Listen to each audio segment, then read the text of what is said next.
गर्मी के मौसम में अक्सर हमारे जिस्म पर पसीना वगैरह आता है, ठीक है। पसीना आने की वजह से जिस्म में ईचिंग और ख़ारिश बहुत ज़्यादा महसूस होती है, और बहुत ज़्यादा, इतनी ज़्यादा दिल तो कहता है ख़ारिश बहुत ज़्यादा करने को, मगर ये है कि जिस्म के ऊपर निशानात पड़ जाते हैं, ठीक है, खुश्क ख़ारिश जब होती है। तो उसके लिए एक लोशन मैंने तैयार किया, बहुत ही ज़बरदस्त और बहुत ज़्यादा इफेक्टिव है, ठीक है। एक ही एप्लीकेशन में आपको रिलीफ देगा, ठीक है। तो मैं आपको बता दूँगी मैंने कैसे बनाया है, ठीक है। बहुत ज़बरदस्त इसका मुझे रिज़ल्ट मिला है।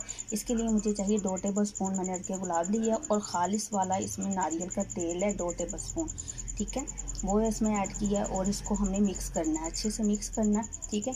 और हाफ़ टी स्पून इसमें लेमन जूस ऐड करना है, ठीक है।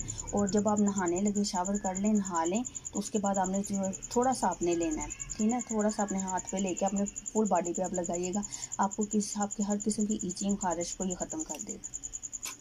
बहुत सा आसान और सादा सी रेसिपी है। वीडियो अच्छी लगी चैनल को ज़रूर लाइक कीजिए।